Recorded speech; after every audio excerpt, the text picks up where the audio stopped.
warahmatullahi wabarakatuh. Halo warga himpunan sekalian, kembali lagi di podcast Opini Matek PLM. Hari ini menjadi episode yang cukup spesial karena kita sudah kedatangan berbagai mahasiswa teknologi pendidikan yang sukses berkiprah di dunia perdutaan. Nah, mungkin kita boleh perkenalkan satu persatu terlebih dahulu. Dari yang paling ujung sana ada Kak Tengku Padlian Hafizi selaku duta favorit FKIP URM tahun 2022. Kemudian juga ada Kak M. Hadinuddin selaku finalis Putra Pariwisata Kalimantan Selatan tahun 2022 dan juga Wakil 2 Nanang Tanah Bumbu tahun 2022. Dan yang di samping saya saat ini adalah duta yang berkiprah di dua alam. Yang pertama alam kampus dan yang kedua adalah alam luar kampus. Tinggal menunggu alam ada Kak M. Nur Azmi selaku yang terbaru adalah beliau mendapatkan gelar sebagai runner-up 2 duta FKIP tahun 2023 pada pemilihan kemarin. Selamat untuk tugas dan tanggung jawab barunya sebagai duta FKIP runner-up 2, meneruskan tentunya dari saudara Tengku Padlian Hafizi pada tahun 2022 lalu sebagai duta favorit. Kemudian juga sebagai finalis duta kebudayaan Provinsi Kalimantan Selatan tahun 2022 dan juga wakil 1 Nanang Kabupaten Hulu Sungai Utara tahun 2022. Nah, mungkin kita mulai podcast hari ini dengan sebuah pertanyaan yang juga sebagai kritik kita terhadap program studi, karena kita tahu di program studi sendiri itu tidak menyelenggarakan kegiatan duta program studi.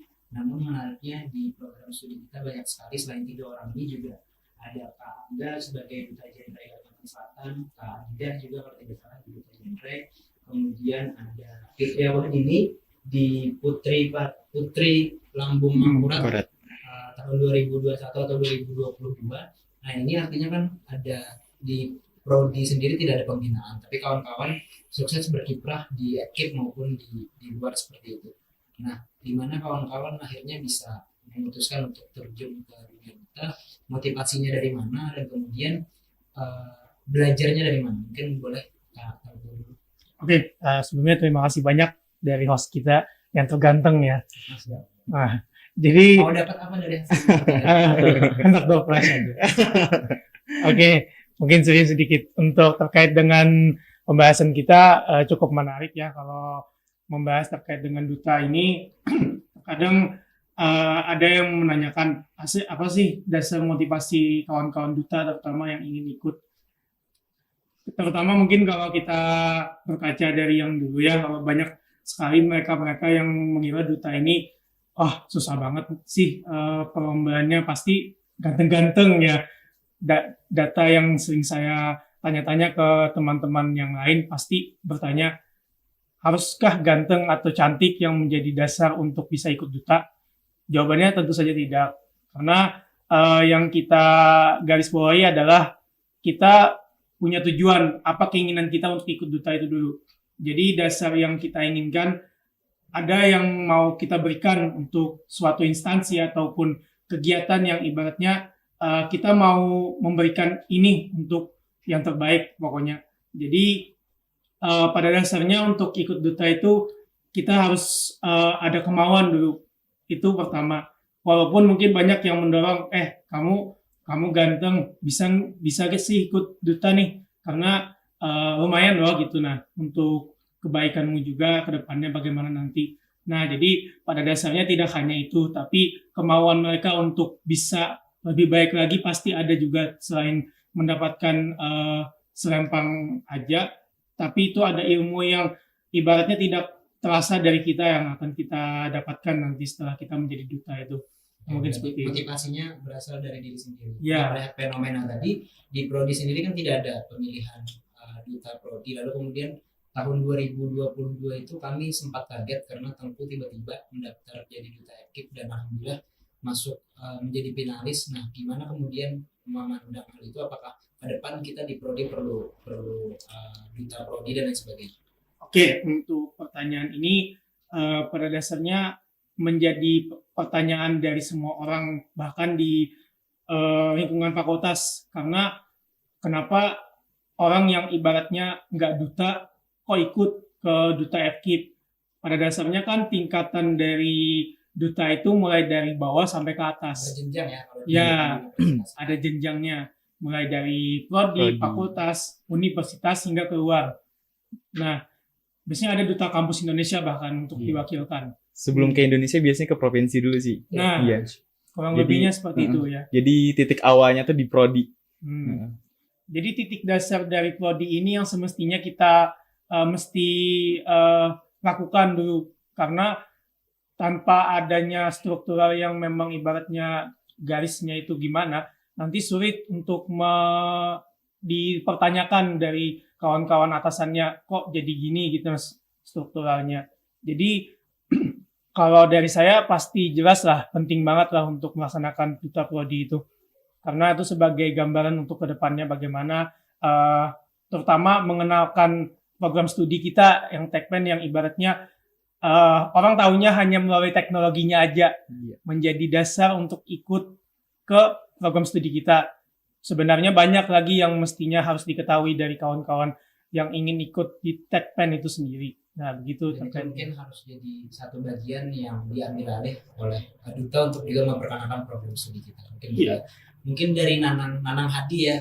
Kalau ini kan bisa kita sebut Nanang Hadi dan Nanang Azmi. Iya. Nanang Hadi dan Nanang Hadi mungkin apa motivasi yang kemudian akhirnya bisa tercebur ke dunia duta, dan apa sih kemudian cerita di balik sebelum memutuskan untuk masuk ke dunia duta ini. Mungkin dari Nanang Hadi dulu sih.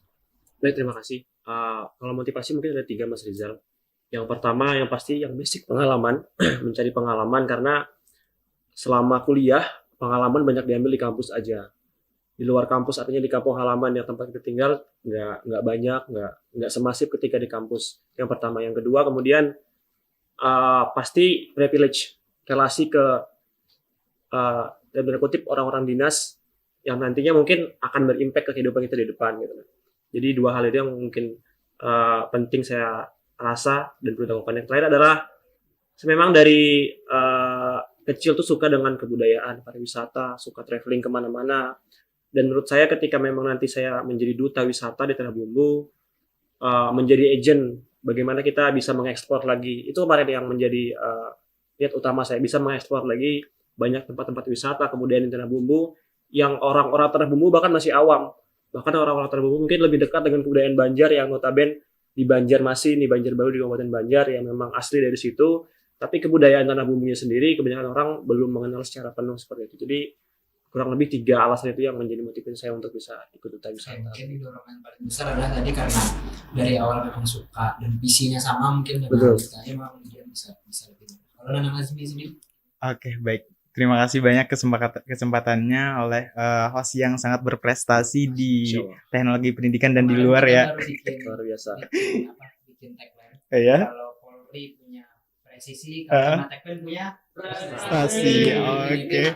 Keren. Oke, mantap. Kayak dari pemaparan dari Kak Tengku sama Kak Hadi tadi, mungkin hampir sama aja. Intinya berawal dari diri kita sendiri. Bagaimana kita memutuskan untuk memulai perubahan di diri kita atau sama aja. Jadi intinya dari diri kita sendiri sih. Kalau dari aku pribadi, kemarin kenapa berniat untuk mengikuti di ajang pageant yang terutama kemarin mencoba di pageant di Duta Kebudayaan atau Nananggaluh di Kabupaten Luwu Tengah Utara, karena melihat potensi diri kita sendiri, potensi diri kita, melihat dari apa aja sih kemampuan yang kita miliki. Itu sih yang jadi yang pertama. Jadi awalnya coba aja dulu, mencoba-coba buat daftar. Alhamdulillah kemarin masuk di finalis dan sampai grand final. Itu tidak menyangka karena sebenarnya dari diri kita memulai atau tidak gitu Kak Inggih. Jadi sebenarnya untuk apa ya, ibarat tuh coaching ataupun pengetahuan itu nol sama sekali. Jadi setelah mendaftar baru untuk mempelajari apa-apa aja yang perlu kita siapkan untuk di pemilihan. Gitu sih dari otodidak dari kita sendiri sih Kak. Mungkin kalau kita ambil garis benang merahnya tadi sampaikan Nanang Azmi bahwa saya percaya bahwa akan ada kali pertama dalam segala hal. Benar sekali. Jadi Iya. dari kawan-kawan warga himpunan dan para penonton sekalian yang mau terjun ke Duta, mungkin harus berani memulai. Berani mencoba dulu. Benar. Kita memulai berarti setengah kaki kita sudah berada di dunia dunia. Benar sekali. Sebelum kita memulai Kak, wajib kita mengenali diri kita dulu. Jangan asal memulai aja, asal mulai ikut aja jangan juga. Tapi kita kenali dulu apakah kita berpotensi di ajang yang ingin kita ikuti itu. Misalkan kita belum berpotensi, kita matangkan dulu dari diri kita. Baru biar dalam segala proses itu tidak ada yang sia-sia, maksudnya Lebih gitu. maksimal. Dan lebih maksimal lagi yang ingin didapatkan. Berarti kalau di Nanam Galuh ini concern isu yang dibawa itu apa? Kebudayaan kah, pariwisata kah, seperti apa? Oke, mohon izin untuk di Nananggaluh itu beda-beda tiap kabupatennya Kak. Jadi ada kabupaten yang masih gabung antara Duta Kebudayaan dengan pariwisata. Itu ada yang masih gabung dan ada yang udah memisahkan. Kalau di Kalau gabung mungkin ini ya Kota Banjarmasin. Iya, kalau yang gabung seperti Kota Banjarmasin, Kota Banjarbaru sama Tanah Bumbu masih ini ya, masih gabung. Iya, Duta Pariwisata sama kebudayaannya. Kalau di Kabupaten Hulu Sungai Utara itu udah beda, udah misah karena dinas yang menaungi duta tersebut udah misah juga. Sekarang untuk Duta Kebudayaan itu yang menaungi dari Dinas Pendidikan dan Kebudayaan. Kalau di Duta Pariwisata itu di Sporapar yang menaungi. Dua ini ya. Iya. Ada pariwisata, ada yang kebudayaan dan juga ada beberapa kabupaten kota yang Iya. masih menjadi. Iya, Kalau di benar Kabupaten, sekali. Tanah Bumbu sendiri itu kan saya lihat di Instagramnya ada tambahan Duta Tenun. Betul. Mungkin Iya. boleh dijelaskan apa perbedaan antara yang kebudayaan, pariwisata, Nananggaluh dan yang tenun tadi? Secara umum sebenarnya itu tergabung di pewadahan namanya Duta Wisata Tanah Bumbu Bersujud. Jadi di dalamnya ada 3 kategori. Yang pertama ada Nananggaluh, kemudian ada Putri Pariwisata, dan ada Putra Putri Tenun. Jadi memang ketika pemilihan kami semua gabung, kami nggak tahu akan masuk kemana. Tapi ketika di karantina kami sudah mulai diarahkan. Sudah mulai spesifik. Sudah mulai spesifik. Masuk ke pariwisata. Betul. Masuk ke tenun. Betul.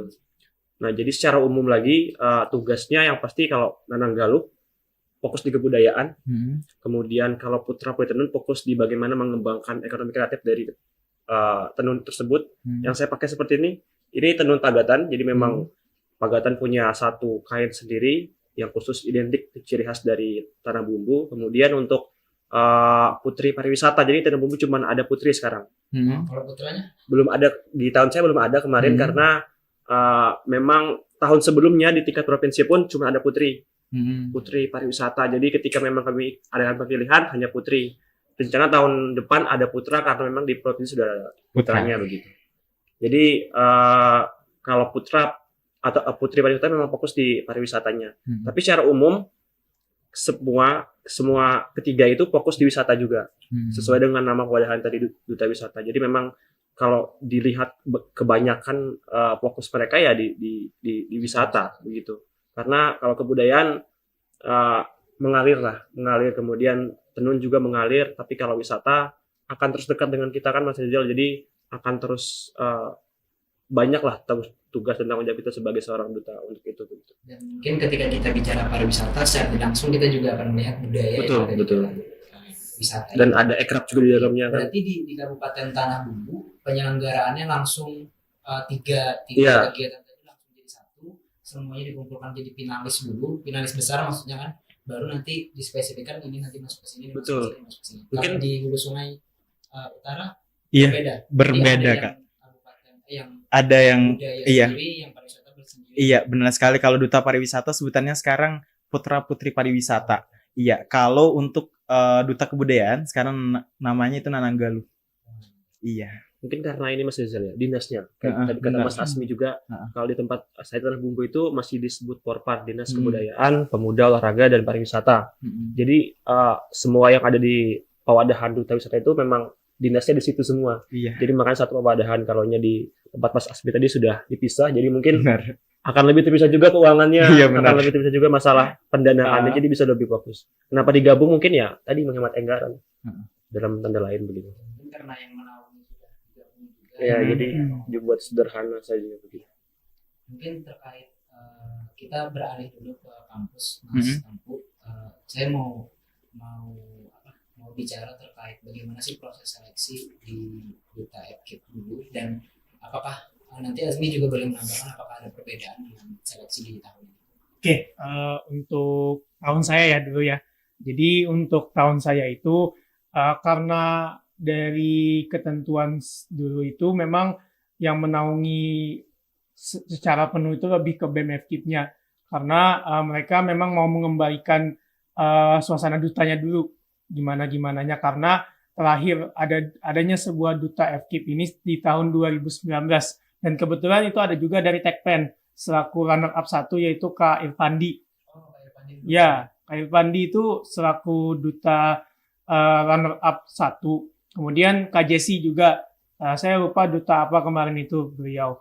Nah, jadi pada saat tahun saya itu perbedaan yang signifikannya itu lebih ke cara proses seleksinya yang ditentukan oleh kawan-kawan duta FKIP itu dari BEM-nya langsung. Jadi dari BEM-nya langsung yang menseleksi untuk diwawancara dan hasil pengumumannya secara transparansi akan terbuka untuk umum diumumkannya dari top 10 sampai top 5-nya. Tapi top 5-nya kemarin itu diumumkannya secara langsung pada saat kegiatannya berlangsung.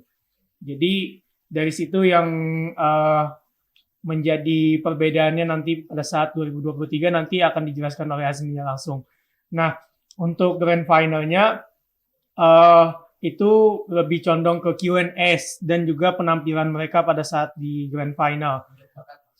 Enggak, lebih ke passion dia pada saat di grand final. Kalau semifinal yang unjuk bakat kemarin. Nah, jadi untuk yang unjuk bakat itu dibebaskan untuk dieksplor bagaimana penampilan mereka. Jadi ibaratnya penilaiannya dikembalikan kepada para juri yang tentu saja itu dari para lingkungan kampus FKIP juga yang menilainya. Nah, untuk grand final tentu saja finalnya langsung ditentukan dan kelimanya berhasil mendapatkan selempangnya langsung. Ibaratnya pemenang-pemenangnya itu sudah di top 5 langsung. Nah, mungkin itu untuk yang tahun 2022. Untuk yang ini Mas, saya masih bingung. Yang berarti duta FKIP ini itu apakah di bawah naungan BEM atau di bawah naungan fakultas atau BEM hanya sebagai pelaksana teknis dan duta FKIP ini adalah program kerja dari fakultas itu seperti apa? Boleh dijelaskan? Oke, untuk kegiatan duta FKIP itu sendiri itu memang penuh di bawah naungan fakultas dan untuk saat ini baru berjalan dan dipesankan oleh teman-teman BEM FKIP untuk menjalankan kegiatannya yang ibaratnya mereka mengendalikan secara penuh untuk tahun 2022 untuk sementara. Untuk yang 2023 ini 50-50 ya, tapi ada tetap dinaungi penuh oleh fakultas gitu. Nah, jadi perbedaan yang signifikannya itu nanti pada 2022 banyak sekali gitu. Nanti bisa dijelaskan langsung oleh. Mungkin kita beralih ke kalau tadi kan kita nyapanya Nanang. Iya. Ini sekarang berubah dari duta selempangnya. Oke. Boleh kan duta selempangnya kita ganti dulu. 2, 3 ya. Oke. Mas Azmi, Ya. kalau jadi tanda 2 duta FKIP Ah. kita manggilnya Mas. Tapi kalau Oke. jadi Nah. jadi Nah, Mas Azmi, prosesnya mungkin mulai dari pendaftaran sampai ke final seperti apa? Tinggi. Mungkin untuk proses seleksi di pemilihan duta FKIP tahun 2023 itu mungkin agak hampir sama aja sama di 2022.